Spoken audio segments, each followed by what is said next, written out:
right here on Edmonton Sports Talk. Thank you very much for joining us. EST Afternoons with Hernan Salas, Walking Gage fired up. Gager's been here since like before 11. He's excited for today's show. So we'll have that for you. And then the Reed Wilkins show, Jay Milne running solo for an hour because you got pregame at 4 o'clock. Yep. And then Jay will hop back on after. So I think Jay's a little nervous. So everybody can be fired up today and get the glue guy through an hour on his own there. I'm going to hop on with him a little bit as well. Yeah, before pregame. I'll tell you this. Glue guy puts 100% into everything he does. And he'll be prepped for this.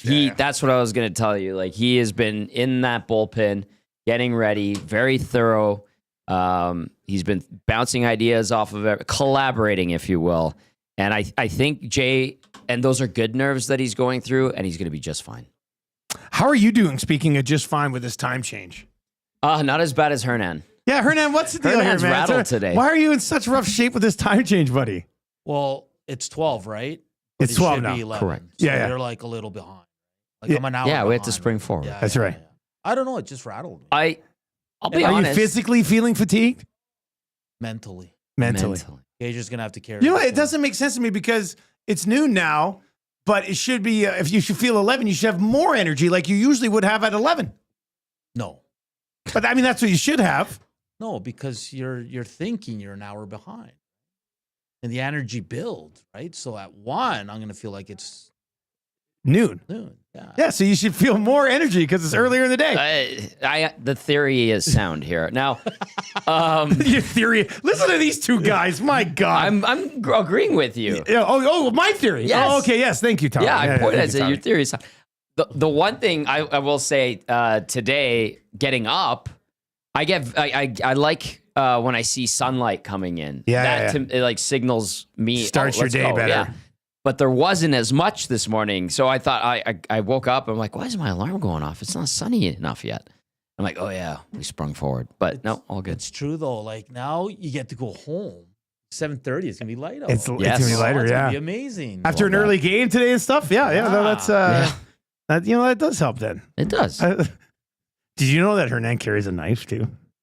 I'm not surprised. We were sitting around this morning, and I don't know what it was, but Hernan's like, "Don't worry, I got a knife," and he pulls out the smallest little Swiss Army knife it the I've ever Larry seen Ring in my. one? Yeah. It's so little. Yeah, don't make it sound What like are I you carry gonna do like with this? Rambo's knife in my Yeah, bag. no, but it was funny because I he's gave carrying you the one. smallest. I have one too, but I'm not carrying it around, being like, "Don't worry, I got a knife." was there I a could also threat? open a bottle of wine with it. Yeah, Like, as a Yeah. horse Well, our trade. door. So here's what happened. Our door handle was a little loose, Oh, and I'm like, yeah. "Oh, I think somebody's trying to break in." So he's I thought like, there was vandalism. So then I He said, goes well, to we the knife. need a screwdriver to figure. And he said, well, don't have to worry because I got a knife. And he pulls it out, and it's like this. It's like a spoon, essentially. He's like, Yeah. here's my knife. It's sharp. And then I was like, you got a screwdriver on there too? And he's like, I do. Yes. Popped it out, but it wasn't big enough so that Jay got a screwdriver from Victor downstairs, and we tightened up the door handle. Did but he now I'm find going to keep Victor? tabs on this. Was Victor enjoying a heater? I mean, Victor was probably smoking outside, Yeah. like 100%. But like, there's 2 locks on the door. I mean, but Yeah. yeah. So anyway, I was just like, what's Well, we going fixed on with it. this door handle? How's the door handle get loose like this? That's how busy Saturday this it place was is. fine when I left. Yeah, and I was here yesterday for like 4 hours. When I left around 4 o'clock yesterday, that door handle was sturdy. This morning it You was a think little somebody wiggly. tried to maybe like the I don't know.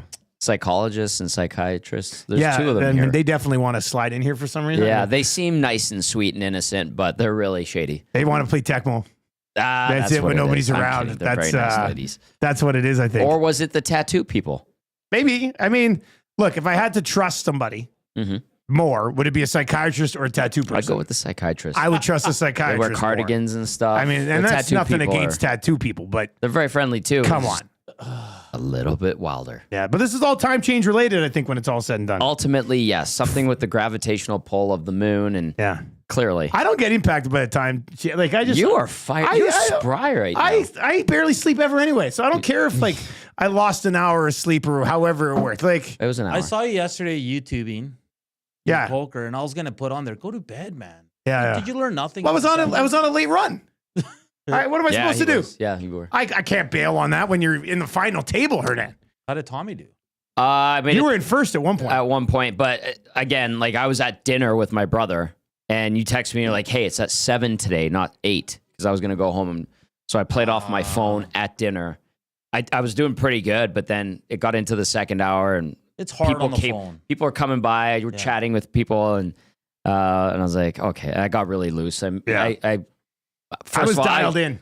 You were dialed in. Yeah. And I'd pop on to the YouTube channel to see what was going on between hands. But my brother wanted to play a few hands and he's not really that good at poker and he doesn't play. So I'm like, yeah, go ahead. Because I'm like, I don't think like I was starting to slide there's the downfall a bit. right there. And then I went on a couple of bad beats that I Would you shouldn't guys ever be like, let's say we set up a date and we play poker here in person? I would do that. Yeah, I could do that. Yeah, like just with the staff. Yeah, 100%. I played poker with my buddies twice so far this year. I've won both times. What? Yeah, so in person is different. Do you wear sunglasses? No. Oh.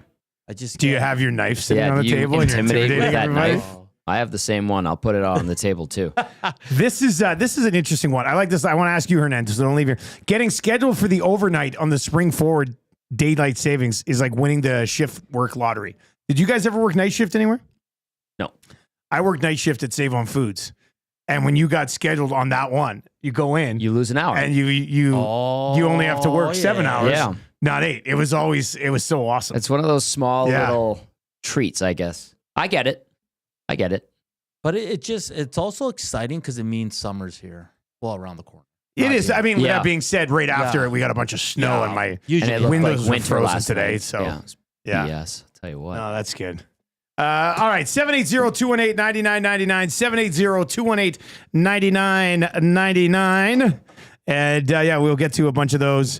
Bonnie Dune Ron says, anyone complaining about time change without kids is weak. It's true. I mean, our kids were up at their regular time, but they let us sleep a little bit like the same time as usual. So I think it up to like 9:30 yesterday to 8:30 in the old time, I guess. Very good. Anyway, one guy here said, Kevin over there says, the mornings will screw me up for the next month. A month, Kevin? Come on, man. Kevin. That's just weak. I love you, but that's pathetic. I didn't know you loved Kevin. No, I love everybody. Right? Yeah, you're an ELE type of guy. I am. Very much so. A lot of Jackie Moon there. This one is in from Big Maple and says, you can't finish 5th place in a poker tournament if you're asleep, Hernan. All right? Yeah, exactly. You got to make a deep run. Last 2 tourneys, Tommy, I finished 10th and 5th. You're in the money, back-to-back big boy. top 10s. Back-to-back top 10s. That's something else. And you're streaming at the same time. And I went out just after your dad. We went out in the same hand, but he only had like 1,400 chips left, and I had like 50,000. And you're doing it when you've got a bounty on your head. Yeah. And I noticed when I have a bounty, like people are coming after you. You're not going to bluff because you better have something, otherwise they're coming after you. Yeah, somebody said you bluffed on something last night. I did. You are a little bit of a bluffy boy sometimes. I will bluff. Like if I pick up tendencies, and that was a hard thing too yesterday because my brother was yapping in my ear the whole time while we were playing, and so I'm like trying to pick up on how others were playing around the table. And there was one guy I noticed a couple of things that he had a couple tendencies that I picked up on. So I'm like, I'm going to push this guy. I'm going to test him out here. And he called me on a bluff. He also rivered me on that hand too, but my hand was very weak. But I could see people were backing down, and I'm like, okay, I'm going to try to see if I can test this guy out. And he called me, and yeah, it was that was one of the bad beats for sure. But I will, like, my brother's like, you need to play like a wild card. I'm like, shut up. And I already do, you idiot. Yeah. So, and I'm like, you are a bit of a wild card. Yeah. I'm not giving away any secrets. Like, I know I could call you and totally smoke you with an okay hand, or call you and you got a full house that you've just been barely playing. Like, you know what I mean? That's Like, all I need. That's tough. This guy's at your table. It's a weird time. Yep. It's a weird time. Yep. Big Uke finished 14th, just outside of the money, and it was Penner's Pancakes who took me out last night. He ended up finished second to Bruce, the lighting guy. Bruce won. All right. Well done, Bruce. Yeah, he's at that media Great guy. bonspiel probably this weekend as well. Bruce Wiggins. Trevor Archibald says the key to a successful time change adjustment is to just get ripped on Saturday. You're asleep till noon, no matter what the time is. Well, ask my brother about that because he was somewhere else. Like physically, he had to stay at my place. Yeah. I went for a beer after the game. Kelly's, obviously. I met up with Larry Ring and DVD. Oh, how's Larry doing? Awesome. He's back in town from Hay River. And I get a text like 1:46. Are you somewhere downtown? And it was Paulie. And I'm like, yes, Kelly's. He's like, I'm coming. I'll be there in 5 minutes. I was like, all right. His eyes are crossed, and he can't. He's like, can I get a beer or something? And I'm like, yeah, I ordered you one. You're fine. And then I'm like, maybe I shouldn't have. You probably shouldn't have got him a beer. No. And then one of our friends there, Mel, she works there. She brings over a bottle of wine. She's like, we got to finish this. And I'm like, okay, fine. And then we went back to my place. And I'm like, hey, Paul, like, just crash here, guest room. I get it all ready for him. And then he's like, what do you got to drink? I'm like, go ahead, whatever you want. I look at the clock, time change. I'm like, 5 a.m. I'm like, oh, man. Idiot. And then the next day, he's like, let's go for lunch. I'm like, okay. So we go to lunch, have a great lunch. He's on the beer mimosas. Okay. And then he's like, can you drive me home? I'm like, yeah, fine. All the way to St. Albert. Big brother. Yeah, I mean, and I hadn't seen him in a little while. So I'm like, yeah, okay, whatever. I had an open night, so it's fine. I just knew I had the poker tournament. Then we go to his place, and he's like, oh, it's like almost dinner time. We should probably go for dinner. I'm like, where do you want to go? He goes, let's go here. We went to Central. We saw Taylor Medic. Okay. Oh, yeah, Medic. Yeah. Yeah. And sure enough, you text me while we're eating, and I'm like, I got to play in the tournament. So I stayed there. I got home like 11 o'clock. I was like, what a day. But it was all Paulie's big day. Yeah. It's Paulie's big day downtown. And I'm going to sewer him right now, but he got shut down hard by the waitress. No. She was awesome. Paulie Gazzola. She was hilarious. Like, and Paul was like, he tried. And like at lunch or at Kelly's dinner? today? At dinner last night. Yeah. Oh boy, that sucks. She was cute, like really cute, very sassy, like very fun. And he tried, and she's like, no, sorry. I have a boyfriend, but I will see you guys again. And we're like, yeah, you're great. There you go. Yeah. Gazzola brothers out and about. Well, Paulie just getting, that was like the cherry on top. My brother getting shut down in front of me. That was wonderful. Good try, Paulie. You were a lot of fun yesterday. All right, it is the oil stream. We do have lots to get to from the weekend. We'll take a look at the lineup tonight against the Buffalo Sabres, and over in the Nasty Chat, you can get to us as well, and we will get into a bunch of those. Let's start. I mean, there's a lot that we'll get to the rants and stuff. We'll get to all this stuff, but I think we have to just talk about Walman's debut with the team on Saturday. Yes, they got the win, and yes, their first 40 was probably the best back-to-back periods they played in a long, long time. And sure, they gave up a little bit in the third period to make it way more interesting than it should have been, Tommy. But how impressed were you with what Walman brought to the table? That was a great debut. I see it now why the Oilers wanted him. I know it was only one game, but he moves well. He's thick, willing to engage, creative with his plays.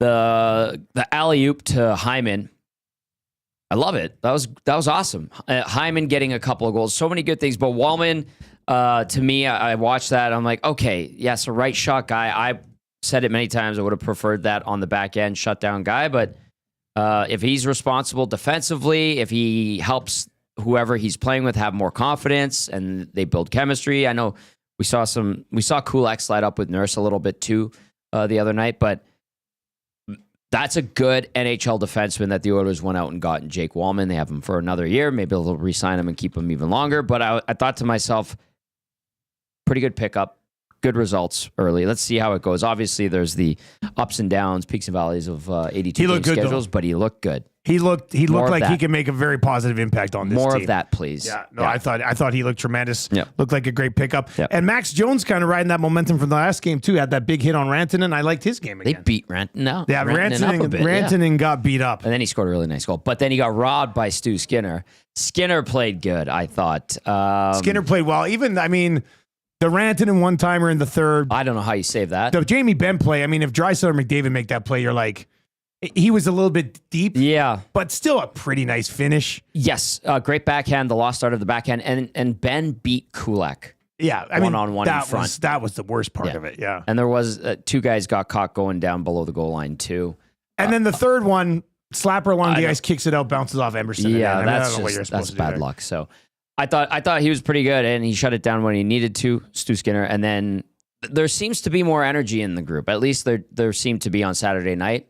I was highly encouraged by that. You're right, and you talked about it. The first two periods, there they are, right? Like that was the team that went 22-6-1 between November and late January, and I think that was highly encouraging. They beat a Dallas team that was riding high. Dallas has been great. Yeah, exactly. And they had the the big boost of picking up and signing Rantanen as well. And I thought Rantanen looked better as a star in that one game than we saw him 100%. With Carolina.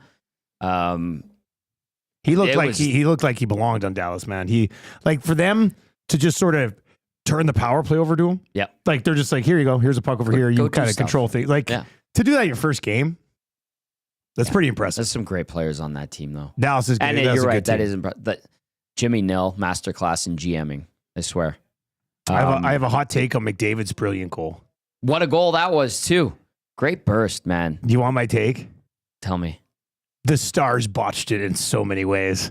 Like, McDavid made it look brilliant, but he really didn't do much outside of just skate really fast. Like Lyubushkin. I don't know what Lyubushkin he played it horribly. Yeah. Like, it went right through his skate. He didn't get Connor. He didn't get that. Like, he played it horribly.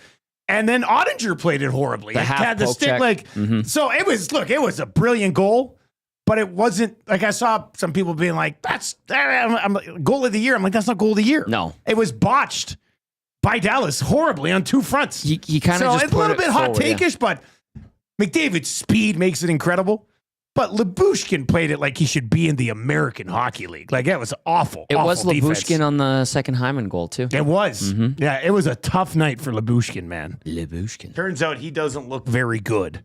But yeah, I mean, McDavid's speed, I think, probably scared them all. But we've seen McDavid score much prettier goals than that one. Yeah. Hey, they were moving the puck really well on Saturday, too. McDavid, part of that. That was good to see. There were so many boxes that were checked on Saturday night that I think, it should restore a lot of faith. Now, all of that could go right out the window tonight. Yeah. But Buffalo being whatever it is now, shell of their former self. Actually, they've been bad for so long that they've lost 6 in a row. And I would expect the Oilers coming off the game that they had. I would think the Oilers roll tonight. Yeah, they should. But we'll see. Let's transition to tonight's game. Then we'll get into some of the ranting and stuff. Sure. More of your questions, 780-218-9999. Savage the Plumber says, Dusty playing D on Saturday in heavy hockey. And the other guy says, Dusty, I'd like to see you defend. Look, man, I'm not going to defend him. I'm not paid a bunch of money to defend him. Lyubushkin played it horribly. Like he did. It was off. McDavid didn't even have to make a move. No, he started to push the puck ahead and it went through the skates and then he just skated around him while Lyubushkin almost fell over. I mean, it was great finish, but even Ottinger was that. Like I just thought the Stars botched it. And if it's because they're scared of McDavid, then I get it. I mean, they're scared of McDavid. He probably should be in those situations, but you still got to play it. Like, can you imagine if Bouchard played that like that? Oh my God. We would have shredded him. My God. Yeah. I mean, they would have turned back time and traded him before the deadline. Like that was wild stuff. I like that. They would have fall back instead of sprung forward. That is what they would have done. There. All right, so here's what the Oilers are rolling out tonight against Buffalo. There are some changes here. McDavid between Hyman and Nuge. Draisaitl between Arvidsson and Podkolzin. Matthias Janmark is with Brown and Skinner. Henrique slides down to center Corey Perry and Max Jones, which could be just as if not more effective than Matthias Janmark, Connor Brown, and Jeff Skinner. Yeah. Is Jeff Skinner only getting in here because they're in Buffalo? I think is that what this probably. is? I mean, I can't see a world where all of a sudden, after a win in which the team played pretty well, Knobloch, who obviously has a doghouse specifically designed for Skinner, I think there's puts a him in sign here. that says Jeff over the door. Yeah, like that's so. You think that's what this is? I think so. The only other thing I would look at is Kapanen hasn't done anything at all. Well, really. and we've been he can't saying play that. center. They're thinking Janmark can be a better center than Kapanen, which he should be able to. So, I mean, I think Skinner should be in the lineup most nights anyway. Yeah. So, I mean, I'm fine with this, but I wonder if it's just a Buffalo. I think there's something. I think there's something to that. We talked about it a bit on the post game show that we figured Skinner would probably get in, and Kapanen was the guy. If I remember correctly, Kapanen was the guy because Hernan's like, "Who do you take out?" I'm like, "Kapanen, man, come on." Yeah, 100%. That's what happened. So, back end: Walman, Bouchard, Nurse, and Stetcher, Kulak, and Emberson. So interested to see, and then we'll see if they move them around like they did against Dallas. They probably will, depending on the situation. But I'm interested to see this Walman Bouchard thing until Ekholm returns. You know, Bouchard looked engaged on Saturday night. Like he he made some good defensive plays, which was encouraging. I think he saved a goal on one. He had that one. I remember that one. Yeah. Yeah, one kind of squirt. Another one kind of squirted to the outside of the net, and he was there to take it and move it up ice. I thought he was better. I thought that was a good sign. I don't know what woke him up, but whatever worked, that was fantastic. So keep more of that, please, as well. 780-218-9999. 780-218-9999. The Haas is texting in and says, guys, I didn't get to watch the game on Saturday, but I saw the Oilers were up 5-1 at one point and then ended up winning 5-4. So how did they give up 3 unanswered goals? Did they play bad or did the Stars just turn it on? I think the one was a power play goal. That was a beautiful power play goal. But then they scored 11 seconds apart. Yeah, that's the one that I would kind of hang on. The other one was a bad bounce. Yeah, the 5-4 goal was did get nervous there for a bit, though. Yes. Yeah, they did miss on an empty net again, right? Yeah, Draisaitl. Yeah, Draisaitl did. They suck with the empty net. Yeah, how's that a thing? I don't know. Yeah. Maybe they're saving it for the playoff. I don't know. I really don't. It's just like they can't score into an empty net that easily. Hampton Steve says, the Oilers often play up or down to the level of their opponents. That plus feeling good coming off Saturday makes me think that tonight will be an uncomfortably close game. Ryan McLeod revenge game, maybe. No. I don't disagree with Hampton Steve. You think it might be closer than it should be? Good read on the tendencies. Well, okay, the last game they played, Buffalo was here. That was a 3-2 game. That was late January. That was when the team's game was, you could see the holes in it, and then it led into a really bad February. But they did crush Buffalo. Most of their games against Buffalo are close. There's a couple of they had the one they blew out, 2 games ago? Yeah, that 8-3, and then there was a 6-1 back in 2022. But every other one has been a 1-goal win. And in the last 10, Buffalo's won a couple in overtime. Edmonton, and then Buffalo also won one in the shootout last year. So Buffalo, as Hampton Steve alluded to, Edmonton maybe plays down to them, or their level a little bit, disrespects them. And the Sabres keep it close. But if the Oilers can play like they did the other night, this shouldn't be close. This should be closer to the 8-3 result than a 3-2. Ripsy Step is asking, what's up with Ekholm, boys? Sick, worn out. It's a sickness, eh? Nicked up. I think it feels like he's just worn down. Because, you listen to what they say about Ekholm, and it's like, are you talking about him being, does he have an illness? Or is he beat up? Or is he injured? And it's like, well, a little bit of everything. I think he's just worn out. What he's got, we want to give him some time to get better. So just some straight up rest time, hey? Feels like it. Klingberg, I know, is a little bit nicked up. I don't know if it's related to his surgeries, though. Could just be something else. Maybe. If it's related to the surgeries, then you start to worry right away. Yeah, I would. Something's already popped up from that. We're talking up in the press box the other night, and he's kind of nicked up. So. The troll is asking, didn't Stu Skinner steal that last Buffalo game? He did, didn't he? Is that the one that he they did not play well? And he kind of, I think that might be. I think you might be right there, troll. How many saves did he make in that game? Looking here, I've got the stats. There was one game recently, that was in January. Yep, it was a January game. I do think Skinner played well in that one. 39 saves that night. Yes. Okay, troll, you got it right. January 25th. So he stopped 39 of 41. Mm-hmm. So Reimer played for Buffalo in that game. Took the L. Coach Mike texts in at 780-218-9999. Yeah, Dash is right. If you're watching over on YouTube today, hammer the thumbs up for us. Smash through 100 likes here on the Oil Stream today. Nice way to start the week on a game day. And, of course, tomorrow we'll have full reaction of the game with 2 guys and a goalie in this noon hour spot.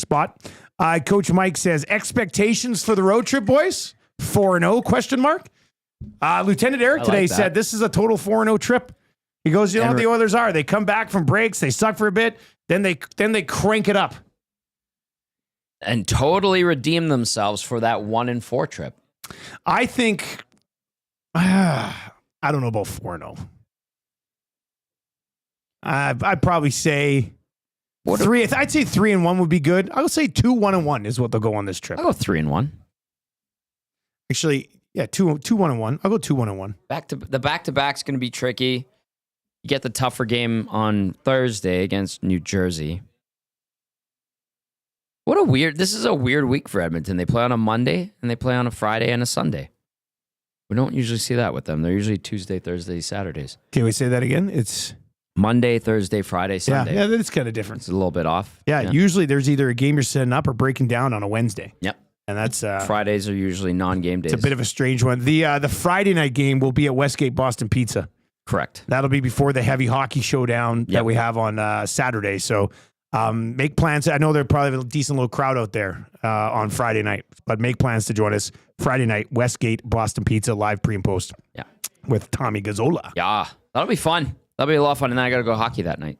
I get to play because it's a 5:30 start. It'll get you a nice little warm up for, Yeah, post-game should be done around 9:15.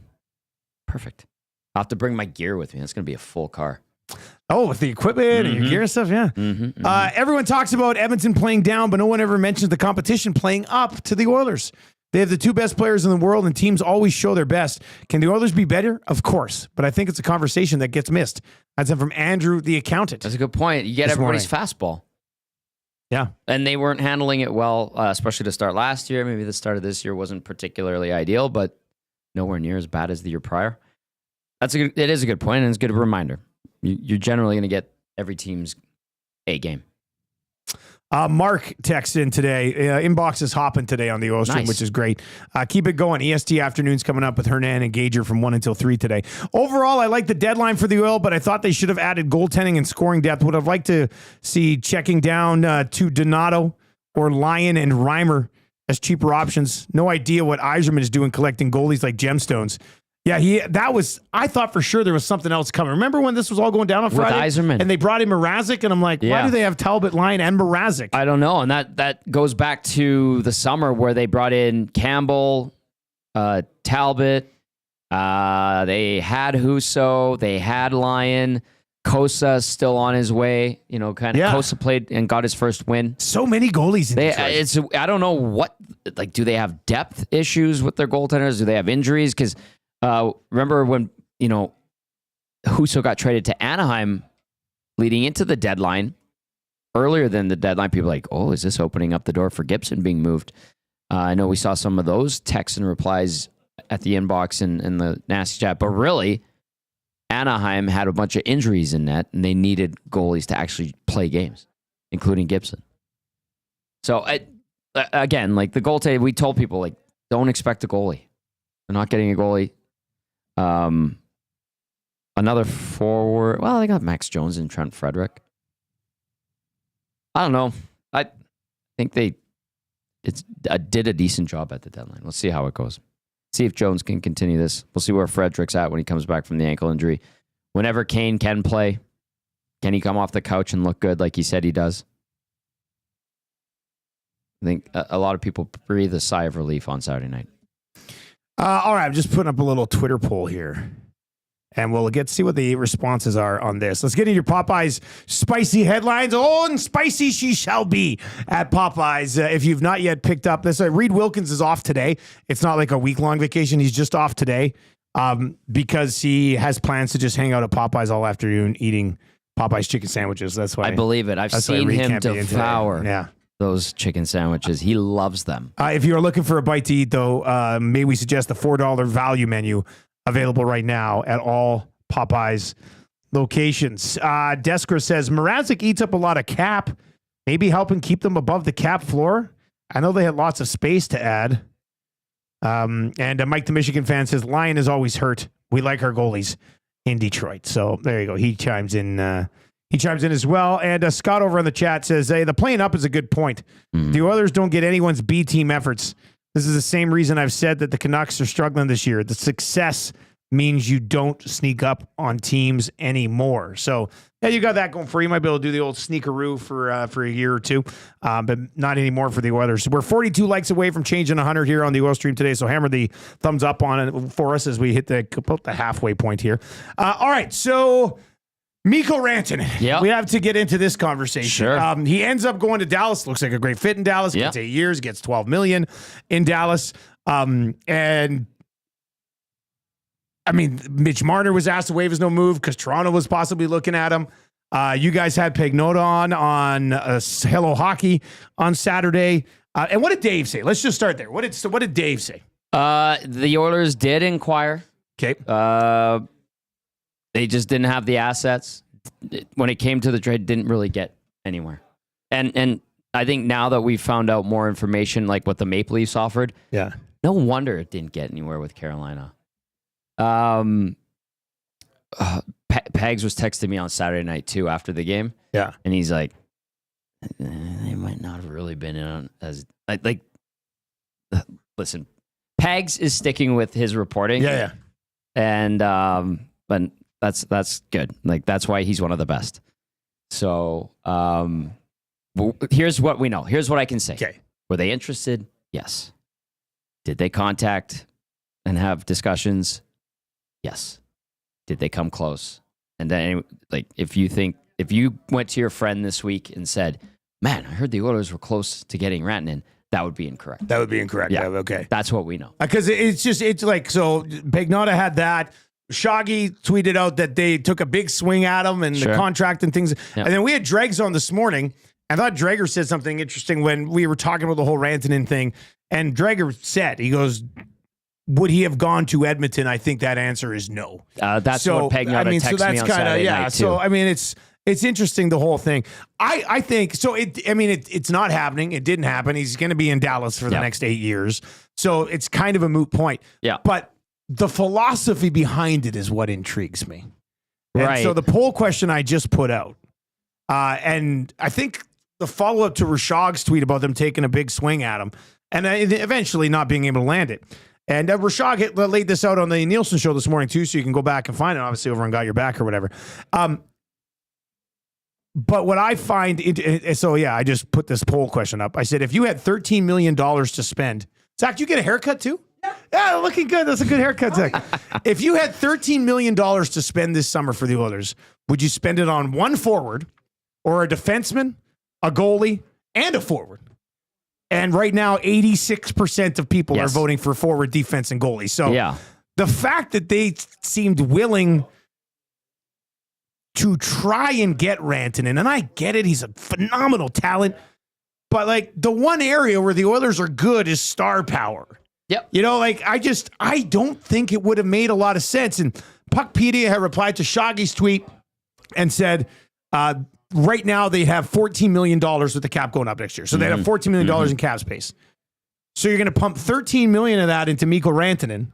And that would only give you 18 players. That's bad asset management. And then I don't know what you're going to do with Bouchard at that point. He'd have to go. Well, or you have to, Kane's got to be gone and completely cleared off the books. That's probably Arvidsson has to be gone and be completely cleared off the books. And you have to be willing to play an entire bottom six that makes like $1 million or less. Yeah. And to me, that's the exact opposite of what they should be doing. So it was a bit concerning to hear that the Oilers were, like, the Leafs have had 3 guys signed to ridiculous. How's that worked for them? Yeah. Like, they've been slowly trying to get away from that. So as sexy as McDavid and Draisaitl and Rantanen are, you already have McDavid and Draisaitl. I think it's the exact opposite of what they should be focusing on with finally getting some cap space. Yeah. And if you finally get cap space and you finally have some flexibility, I also think it'd be the stupidest thing in the world to instantly put yourself in a dollar in, dollar out situation when you get to the deadline next year. Yep. So you can give them their cookies for, I guess, trying to get something like this done. Listen. But to me, it just doesn't make any sense. Yeah. It sounds like about half the league inquired. So. Yeah. Yeah, a lot. Yeah, pretty much. Calgary checked in. A bunch of teams checked in. Yeah. In the end, he was going to go to Dallas or he's going to go to Florida. That's pretty much what it was it not? I think there was another team in there that Dave mentioned to me. He said he wasn't putting it out there for public consumption. And if he went to that team, people around the league would be like, oh my God, those brilliant bastards did it again. Vegas? Maybe.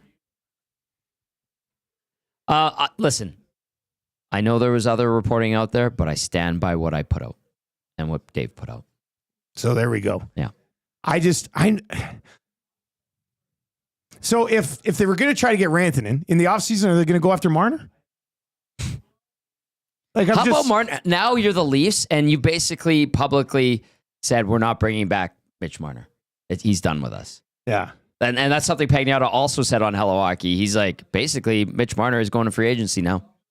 And I was like, damn, like what the hell is going on out there? And you could see they had the interview with him, and he was like, he looked like he was somewhere between sad and pissed off. And he had to stand in there and answer these questions. Mamma mia. Some of the replies to my tweet, if you had $13 million to spend this summer for the Oilers, what would you spend it on? One forward or a forward defenseman and a goalie? It's an 87-13 split right now. The reactions are, well, the easy answer seems to be multiple players, but then you see a guy like Rantanen available. It's hard not to give it a shot. Yeah, but then you're sitting here going, oh, how are you going to pay for this guy? How are you going to do this? Why is Philp centering your third line now? Well, it's because so Bronco Nick sent me something, and he had done the lineup. He has that one he put together. I can't find it. I can't find it anywhere. I wanted to find it, but I can't find it anywhere. But Henrique somehow got rid of Henrique. Yeah. Somehow got rid of Kane. Somehow got rid of Arvidsson, and then tried to fit in Rantanen. But it was like their third line was Philp and Savoy, and like I don't know, man. Like I like those guys, but I think you'd rather have a third line like Dallas.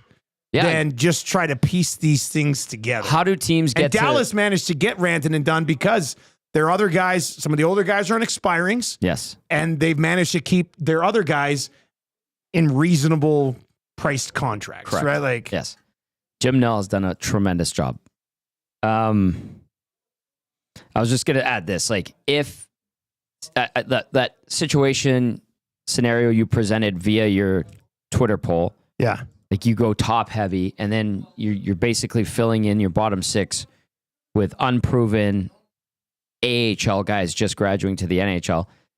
It reminds me or Kapanens and those types of guys. Like. Yeah, or like fringe players. It reminds me a lot of 2017-18 when Edmonton had a good, solid lineup, went to Game 7 of the second round against Anaheim, and then relied way too heavily on Anton Slepyshev, Matt Benning, Jujhar Khaira, Drake Gazzola.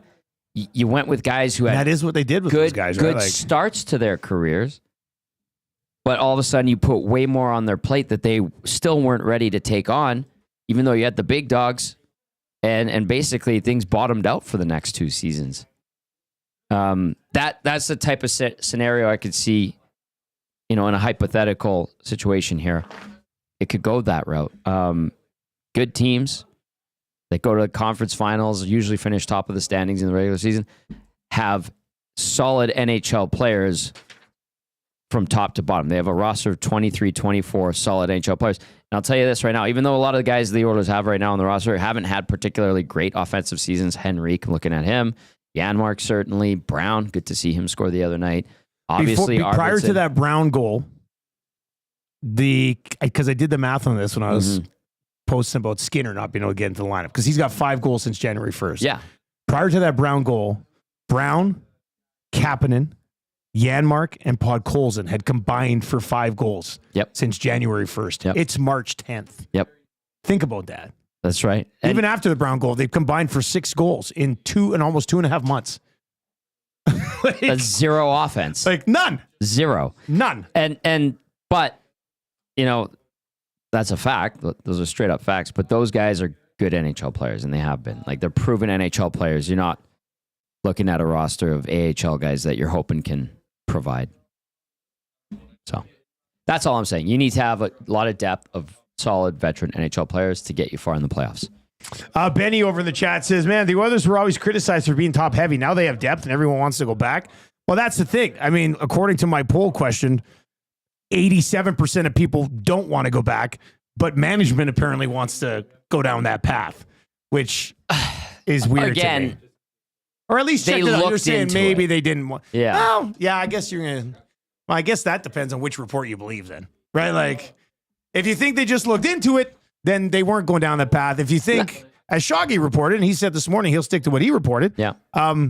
If you think that they were like taking a big swing and down that road, then management was thinking that this is the way to go. And to me, that's a bad idea. So, I mean, the way you view management in this situation basically comes down to whatever. There was interest, there was communication, but it wasn't close. I'll just stick with that. All right, 780-218-9999 is where you can chime in. Tommy, are they back? Are the Oilers back here? The game against Dallas has people wondering, like, have they found their game again?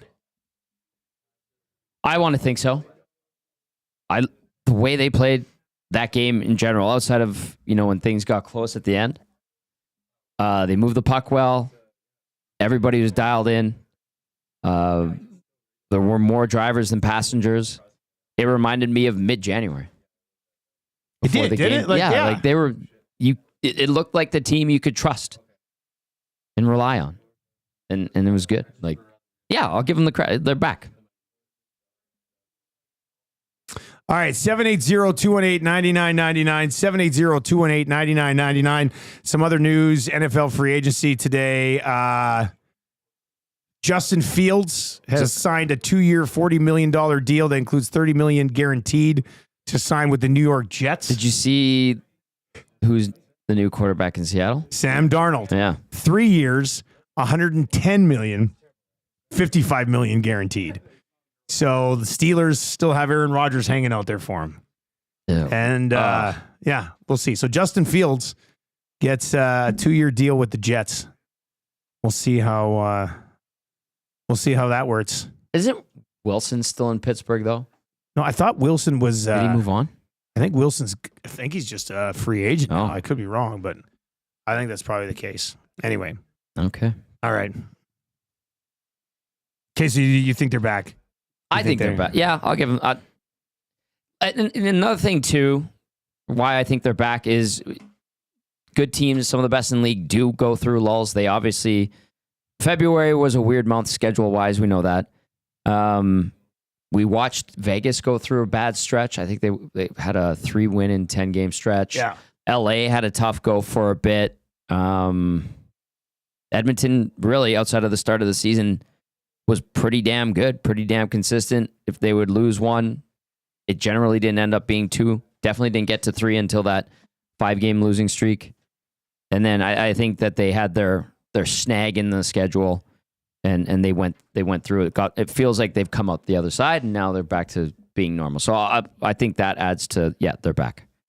All right, let's get into some text time here. Lots of text messages, 780-218-9999. We have EST afternoons coming up from 1 until 3. That conversation and the fun will continue with Hernan Salas and Joaquin Gage. This one says, would you guys be against Rico going into the top 6 when Frederick is ready? He looked good there last year before he got injured in the playoffs. I suggested that last week on the Nielson show, I think. I think it was the Nielson show. Who knows? If Trent Frederick comes in and can be your third-line center, would you be open to putting Henrique on the left side in the top 6 with Nuge on one line and Henrique on the other? Yes. Good point about last year when he played on the wing. He was effective, put up some points. He had a good year last, offensively. Yeah. That was one of his best years. This year, he seems to have settled into being a responsible checking centerman, which has been, to me, I watch him, that's a good player. It's frustrating. I think he should be putting up 40-ish points, even on a third-line checking role. And it just hasn't materialized. He just seems like he's playing very safe out there. So maybe that, if they moved him up onto the wing in the top 6, maybe that could spark him. He's certainly talented and capable enough. Does he have the quickest boots? No. Is he getting younger? Nope. But I don't think he's too far removed from being able to play. Maybe that wakes him up. And I like the idea of testing some things out too, Dusty. So give Frederick a go at center. See how he does. Could he be the third line center? I also like the idea of trying Frederick maybe in the top 6. If we see a couple of games here or there where Knobloch and Gulletson move some things around. And they will. Let's be honest. Test it out. I'm all for that. And obviously the timing of if they do something like that, you're not doing it on a Saturday night against, the Vegas Golden Knights or something like that, hypothetically. You're doing it on a Monday in Buffalo or a Friday in Long Island or on Long Island, you know? So you can pick and choose your spots. But I like the idea of trying some different things because you have options and flexibility. So, yeah, I could see that. I don't mind it at all. And maybe it wakes Henrique up a little bit because a very conservative Adam Henrique this season, right? Like, where do you see him taking risks out there? Pushing the offense. Yeah, Peter also points out that his wingers aren't really good either. That's a good point. One of them hasn't scored on a goalie and had a breakaway shorthanded and put it in the corner. That was a tough one. Mark texts in at 780-218-9999. If you're watching over on YouTube today, hammer the thumbs up for us. A bunch of you watching over there. We are 22 thumbs up away from changing 100 here. And hey, if you've not yet subbed to our Edmonton Sports Talk channel, big push down the playoffs and into the postseason. So give us a sub over there as well. It doesn't cost you anything. You don't have to turn notifications on. Just give us a sub on the channel. It means a lot to us. Mark is in and says, how about some soft off-season tampering this summer between buddies, Pasternak and Draisaitl? One thing to keep in mind, the cap is about to explode. As long as Darryl keeps opening that checkbook, we could see others be in on all the big names. Sam Bennett also has ties to McDavid. The Sam Bennett one, but Sam Bennett's not costing you Rantanen money. Like I get going after Sam Bennett. What's Sam Bennett's next deal going to look like? It's $8 million, $6 million, somewhere between. I was going to say somewhere between $6 and $8 million, somewhere like that. Like, what's he making now? I don't know. I'll look it up. Yeah, look it up. I mean, but Sam Bennett's not bringing in $8 million. Like that would be if, yeah. So like that's the thing. Where would you rather spend $13 million? He makes 4.4. Okay, so he's 28. Next deal, what does he get? 6? Yeah. Somewhere 6. He's a champion. Probably not more effective. than 6. Yeah. 6 maybe. So sure. Sam Bennett gets so if you have the $13 million in Rantanen and you'd be willing to spend it, I mean, spend 6 or 7 of it on Sam Bennett, get a defenseman, upgrade your goaltending if you want. I feel like you're just screwing yourself over by trying to submit that much or spend that much on somebody else. Bennett's probably going to crack 50 points. You got 41, 20 games to go. He'll be over 6. Yeah. Somebody will give him a decent. I mean, he deserves it. This is the prime of his career. This is his last big ticket, probably, right? Someone gives him like a 4-year deal. I like that idea. And he has a lot of jam in his game. How much help or how much different do the Oilers look with a tiny bit of jam in their game? I mean, it looks good. A physical impact. What could Frederick do if that ankle? I know Kane, when he ever gets back, just with a little bit of jam in there, and you're like, wow, look at that. Anyway, I like the idea of them playing tougher, and it has been encouraging to see these last 2 games. Do you think Bennett would make more than 8? No. I think 8 would be the max. Yeah, you'd have to and it wouldn't be on like a 7-year deal. It'd be like 4 years, $8 million type of thing. And we'd have to be really 8. enamored with him to be like, we need this guy. We see him as a driver. 6 seems logical, which is good. AB Poker Inc. over in the text line says, Dusty, I'm confused. You've been asked what team you are a fan for, and your response has been, well, I cheered for Montreal when I was a kid. My question is, do you feel you can't be a fan of a team because you report on the sport? I've just lost my fandom. That's a good way of reporting on the sport. Yeah. Like when I first started here and I would go down to the rink more often than not in the first 4 or 5 years, I lost. Like once you're in the dressing room of an NHL team, it's like, I don't know, I didn't mean to do it. It just sort of gets sucked out of me. Yeah. So, yeah, I mean, I'm fans of the Detroit Lions and LeBron James. Like that's my 2 fandom things. Like I'll sit down and cheer for those teams and the Blue Jays if they fire those 2 idiots who are running it right now. How dare you? But yeah, that's kind of it. Like you would have grown up an Oilers fan. I did. We want to see the team have success. Yep. My kids are both Oilers fans. My wife's an Oilers fan. The Oilers doing well is great for the business here. Yep. But yeah, I mean, you lose it a bit when you cover the teams. I like how you described it. You lose it. And you just do. I remember Gene, when I was his studio runner at the start of the 07-08 season, by the end of the year, I was working for the Score. Remember, we both kind of moonlighted for the Score? Yeah, Score was a fun little side gig. Yeah. Gene told me, he's like, hey, I know you're from here. I am too. I grew up watching the team, cheered for them. You did too. I'm like, yeah, big time. And he goes, now you're becoming a broadcaster. Like, there's professionalism. You got to kind of let that go. Yeah. You got to separate yourself, especially when you're here talking to them, getting to know them. And I bought into that. That's why I kind of give people the gears when they use the we thing. Yeah. If they're media. I'm a fan of the Arizona Cardinals. Yeah. They suck. That's who you're a fan of. But I still cheer for them. I'm a fan of the Elks. But now that, you cover them. Yeah. You have to separate yourself. Am I still a season seat holder? Yeah. Yeah. Do I still like the gear? You Buy a hat support here. the local team. Like, I'll get a new Eskimos throwback hat when I see it. Like, but you learn to separate. And then with the Oilers, I would use this line because people would be like, boy, it must suck when they're losing all the time. And I'd be like, well, I didn't lose the game. Yeah. Like they can go 0-82 and I still have a job to do. And I have to try not to let it affect me as much as possible. But the city's so invested, my friends, family, they love the team. I want to see them happy. So when the Oilers do good, I'm like, okay, good.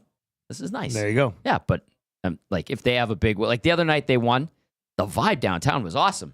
Did I enjoy that? It's great for the city when they win, man. But I'm it's not awesome. like, oh, I love this team. No, it's not. It's you separate yourself. And I told Trev this last week too. He's like, what's it like going to hockey games for you, Tom? Like sitting in the stands. And Reed and I were sitting there and we're like, it's ruined kind of. Like I can't just go to a hockey game and be a fan. You just watch it a different way. I went and watched. Weren't you in the Commonwealth? And weren't you wearing a Elks jersey? And Rashad was like, you can't do that or something like that. Yeah, he did when I started at TSN. Yeah. I hadn't done any sidelines. It was a year or two before that. But he's like, you're with TSN now. If anybody sees you, because the cameras are right in front of your seats, and they see you wearing I had a Warren Moon jersey on that game. And he's like, if they see that, you're going to be in big trouble, which is hilarious. And I agree with Rashad. Rashagi's been like with me since the start of my career. Yeah. He's helped me a lot. And we have like a sibling type of thing. Yeah. He's an older brother type thing. But I was like, damn you, Shoggy. Like, I think you're right. But when I met Paul Graham to talk about possibly filling in when Shoggy's away, I asked him, like, Paul, you're from here. I am a season seat holder. I still kind of like the team.